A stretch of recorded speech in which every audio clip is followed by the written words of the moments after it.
Let's just take a quiet minute together right now.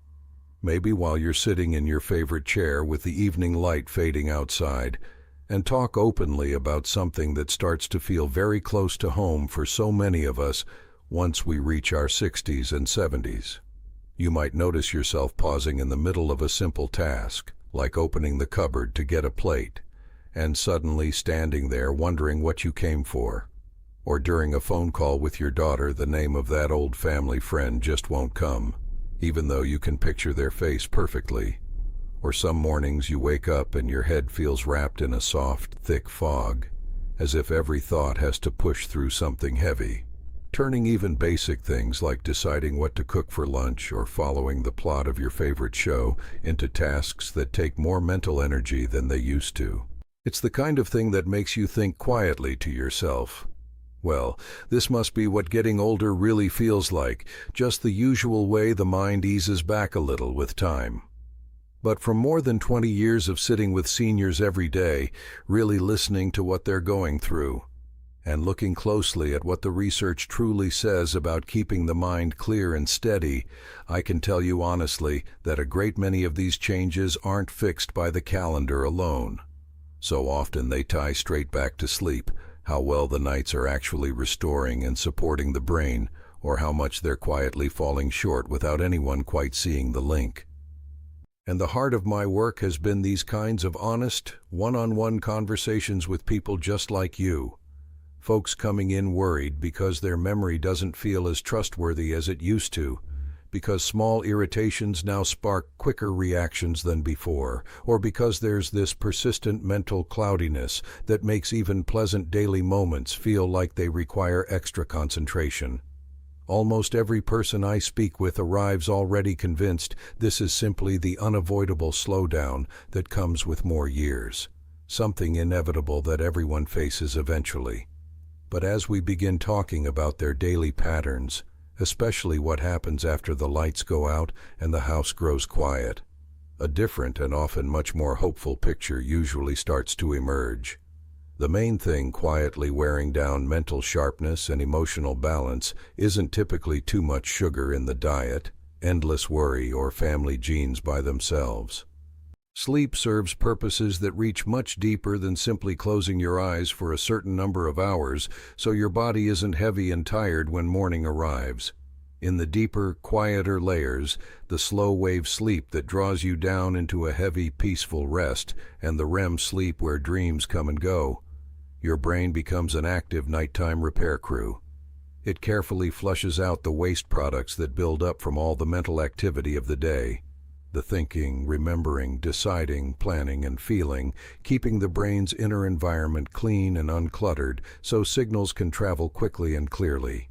It strengthens the delicate connections between brain cells that store and link memories, ensuring that recent experiences, a conversation with a neighbor, where you left your wallet, what your grandson told you on the phone, stay put and don't fade as rapidly. It mends tiny wear and tear in those neural pathways, so thoughts flow fast and accurately without stumbling or slowing.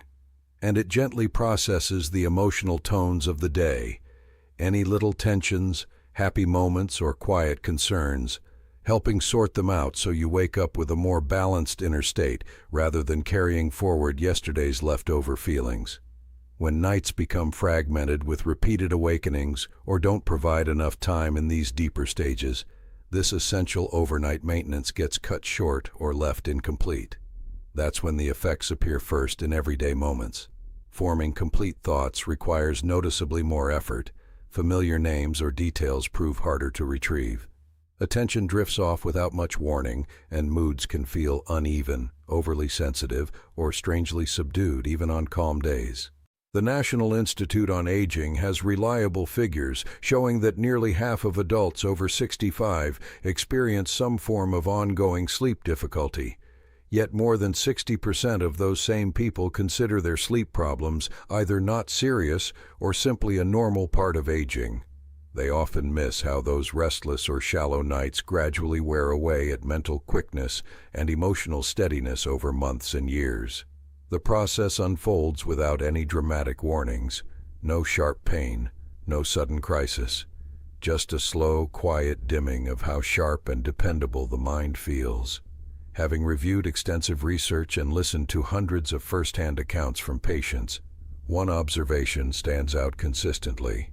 Among all the factors that influence how well a senior's brain continues to function, sleep habits frequently prove to be the single most powerful and changeable element. It's seldom mainly about consuming too many sweets, enduring non-stop pressure, or carrying particular genes alone.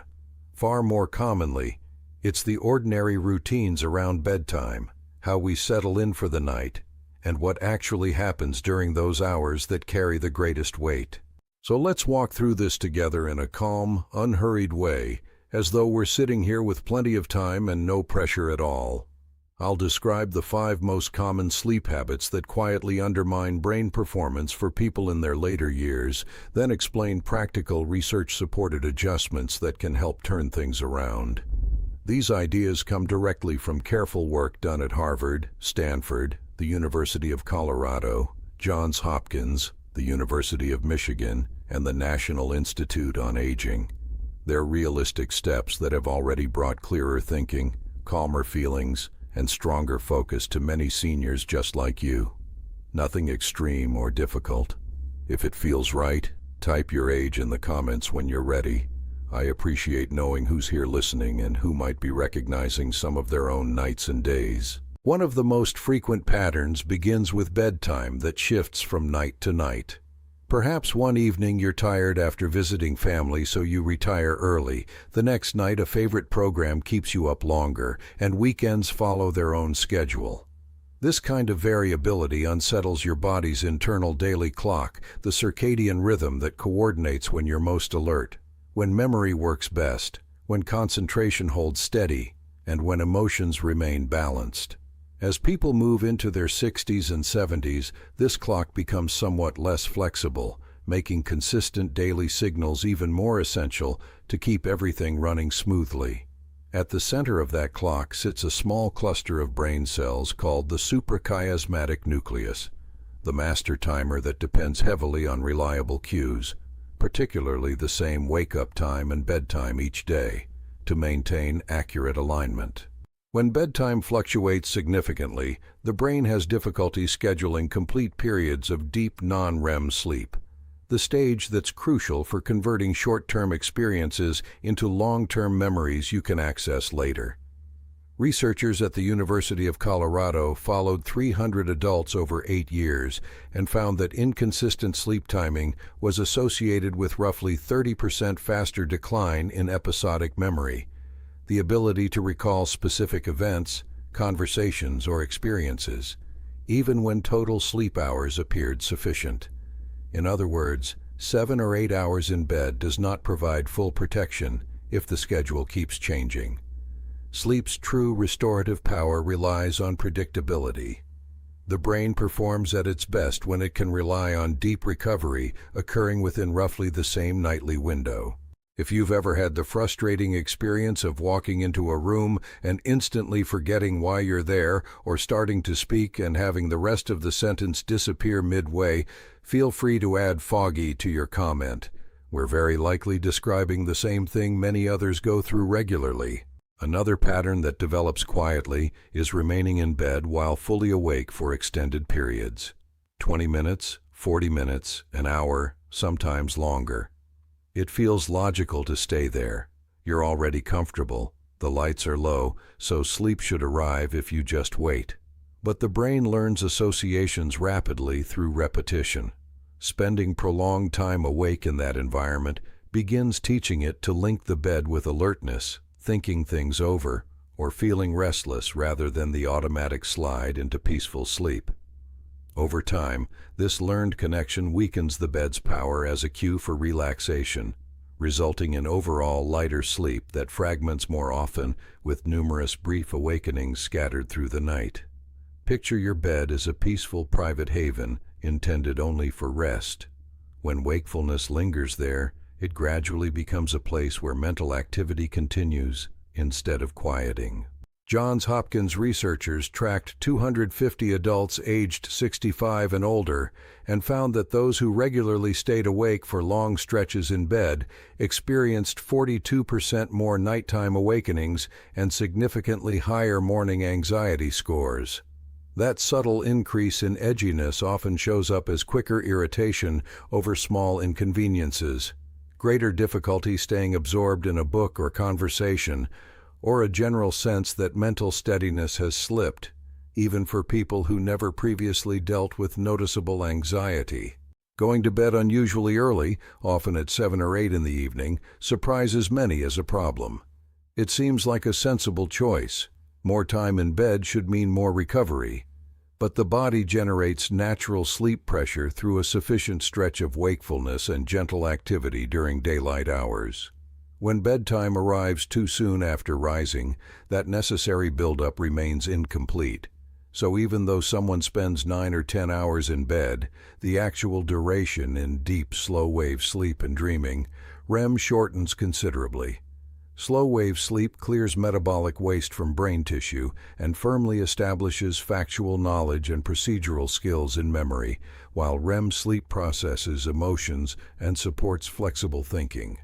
Without adequate preceding wake time, neither phase reaches its full length or intensity. The University of Michigan examined older adults who went to bed early and found their REM cycles were approximately 20% shorter than expected, despite the long total time in bed. This pattern can closely resemble early signs of cognitive decline, hesitation in finding common words, slower mental processing, occasional moments of confusion, but because the cause is timing rather than irreversible damage, correcting the schedule often restores a significant portion of previous function. The brain retains its inherent capacity. What it needs is the appropriate framework to express that capacity fully. Exposure to even modest amounts of light during nighttime hours often surprises people as a significant disruptor. This might come from a hallway fixture left on for safety, the faint glow of an alarm clock, a brief check of a phone when waking briefly, or light filtering under a door from a television in another room. Even low levels of light communicate to the brain that full darkness hasn't arrived, suppressing melatonin, the hormone that facilitates smooth sleep onset, sustains deeper stages, and provides protective benefits to nerve cells against everyday oxidative stress. Reduced melatonin leads to lighter, less consolidated sleep, slower clearance of brain waste, and weaker memory formation. Stanford University scientists studied adults 65 and older and discovered that even dim nighttime illumination decreased melatonin production by about 50%, resulting in shallower rest and measurably poorer performance on memory tasks the next day. Most individuals tend to minimize this factor because the brain doesn't protest immediately. The decline accumulates gradually, making it natural to attribute changes to age rather than an environmental element that can be modified.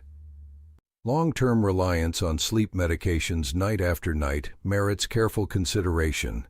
These can offer helpful support during short periods of high stress or travel, but when used every evening for 6 months or longer, particularly benzodiazepines, they frequently reduce the proportion of time spent in deep slow-wave sleep and REM sleep.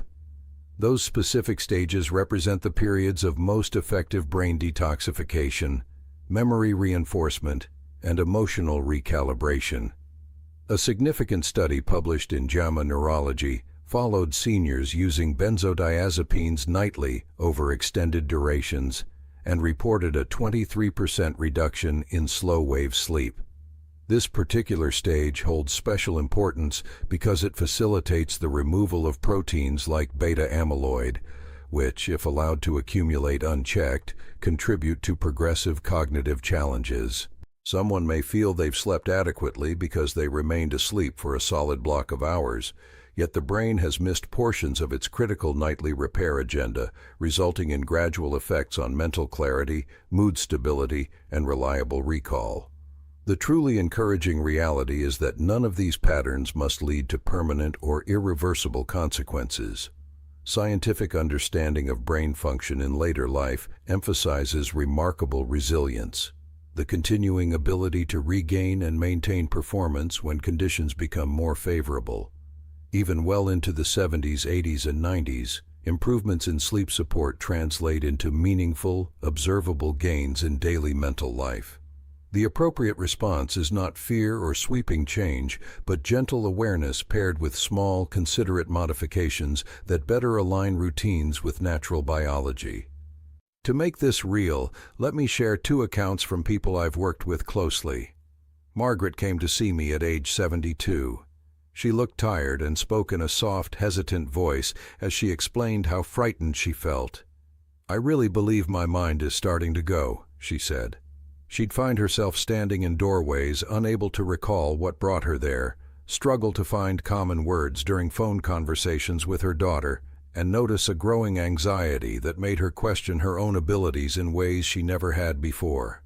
She typically spent about 8 hours in bed, but bedtime varied considerably, sometimes around 9 o'clock, other nights closer to 11, and she often remained awake for nearly an hour once there, her mind circling through concerns about family, her health, or upcoming tasks. Together we introduced the REST protocol, a structured yet entirely manageable set of steps I'll explain fully soon. Margaret committed to it with quiet determination. When she returned after 6 weeks, the difference in her expression and energy was clear.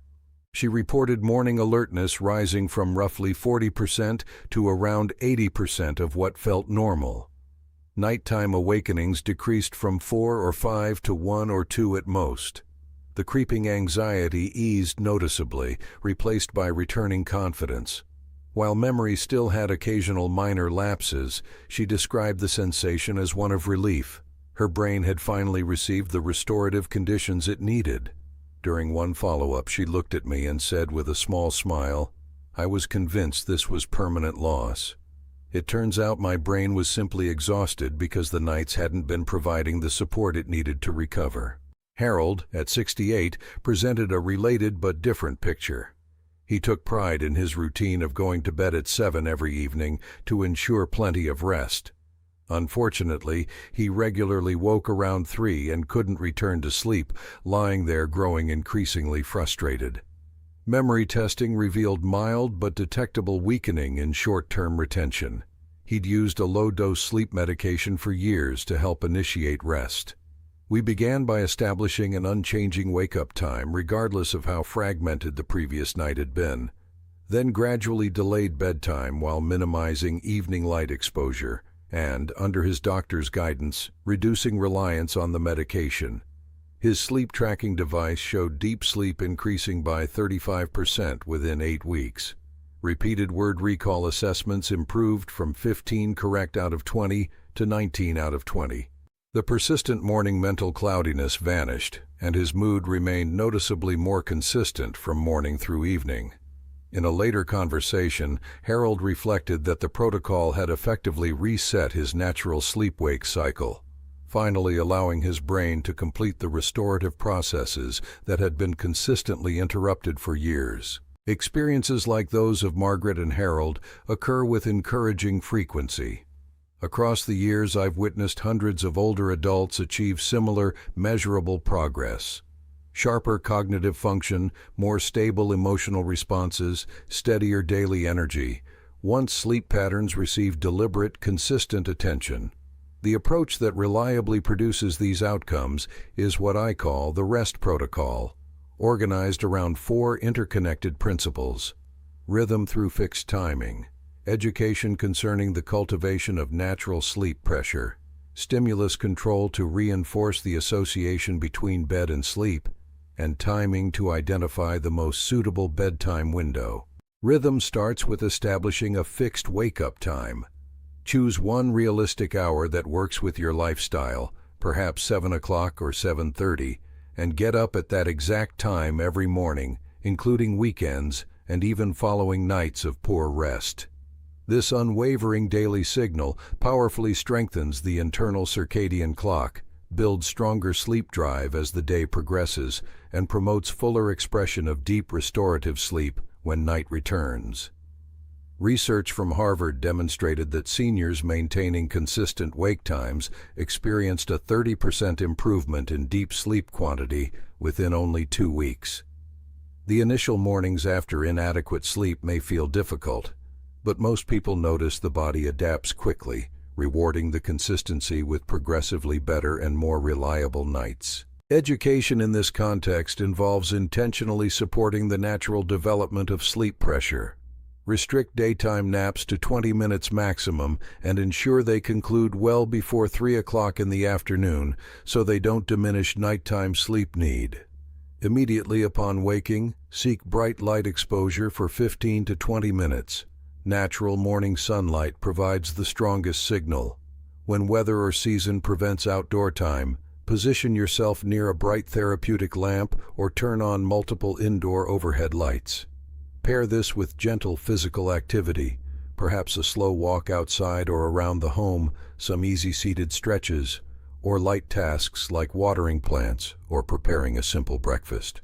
These combined elements sustain higher daytime alertness, which then promotes deeper, more continuous nighttime sleep, granting the brain extended opportunity to complete its vital maintenance. Stimulus control directly addresses prolonged wakefulness in bed.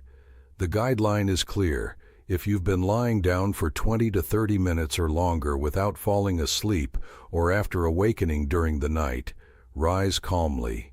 Maintain extremely low lighting, perhaps a small nightlight with a warm amber tone if movement requires it, and relocate to another room or chair. Engage in something deliberately dull and non-stimulating. Slowly turn pages of an old catalog without reading intently, fold a small pile of laundry methodically. Listen quietly to soft instrumental music at low volume, or simply sit practicing slow, even breathing. Importantly, steer clear of anything activating. No electronic screens, no news or television, no gripping books, no mental list-making or problem-solving. Return to bed only when unmistakable sleepiness returns naturally. This practice systematically rebuilds the brain's recognition of bed as the place for sleep while dissolving the association with frustration or mental busyness. Johns Hopkins researchers documented that seniors practicing stimulus control reduced average nighttime awakenings by 42% over 6 weeks, often accompanied by a calmer overall relationship with sleep difficulties. When the rest protocol is followed consistently, positive developments typically unfold in a natural, progressive sequence that feels sustainable and authentic. During the initial week, many notice sleep beginning to consolidate. Interruptions decrease, depth increases modestly, and mornings arrive with a perceptible reduction in heaviness or sluggishness. In the second week, falling asleep often happens more easily. Daytime vitality receives a gentle lift, and any background tension, irritability, or subdued mood starts to ease. By weeks 3 and 4, more noticeable improvements become evident. Recent events or conversations return to mind more readily. Attention sustains itself longer during reading, discussions, or hobbies, and emotions remain steadier even amid ordinary daily demands. After the 1-month point and continuing forward, deep slow wave and REM sleep establish reliable patterns. Reliance on compensatory daytime naps drops away markedly, and overall mental sharpness becomes more consistent and familiar. The entire progression resembles a slow, careful reboot of the brain's internal daily rhythms. Each successive day contributes incremental strength until the cumulative result emerges as substantially clearer, steadier, and more vibrant daily experience. To be completely straightforward, the REST protocol is not presented as a treatment or cure for conditions like dementia, Alzheimer's disease, Parkinson's disease, or other progressive neurological disorders. It focuses specifically on optimizing sleep to provide the strongest possible support for existing brain function. Never discontinue or adjust prescribed medications independently. Always consult your physician first. Individuals managing diagnosed conditions including sleep apnea, significant cardiovascular issues, clinical depression, or similar health concerns should obtain medical clearance before adopting substantial routine modifications. The most prudent path begins modestly. First, establish and maintain the fixed wake-up time for 1 to 2 weeks, then gradually reposition bedtime, weave in morning bright light and movement, and introduce stimulus control once the initial elements feel secure. These modifications carry very low risk while offering research-supported potential for meaningful brain-supportive gains. My gentle invitation to you is this: select one single component from the REST protocol that feels approachable and realistic in your present circumstances, perhaps committing to a consistent morning wake-up hour, gradually shifting bedtime later in small increments, intentionally reducing evening light sources, or practicing getting out of bed during extended awake periods, and follow it faithfully for a full 30 days. Keep brief, straightforward daily notes recording how clear-headed you feel upon rising, how balanced your emotions remain through the hours, and whether memory or focus shows even subtle improvement. At the conclusion of the month, return here and share your observations in the comments. Your experience, whether showing clear progress or simply honest effort, can quietly inspire someone else who is considering similar steps, and the act of noting and reporting strengthens your own commitment in a supportive way. The brain that has accompanied you through every chapter of life, the joyful times, the challenging ones, the peaceful ordinary days, truly deserves ongoing kindness and attention so it can continue performing at its best, rather than being quietly resigned to the label of inevitable aging. We'll continue this conversation soon with another common daily habit that often goes unnoticed yet holds surprising potential to lift persistent mental fog in seniors. I believe at least one suggestion will encourage you to look at brain health from a fresh perspective. If you've stayed with me from start to finish today, type "Nights That Restore" in the comments below. It would truly mean a lot to know we shared this time together. Take gentle care of yourself this evening, give your mind plenty of quiet space to rest, and remember that small, steady steps frequently bring back more clarity and lightness than seems possible when you first begin.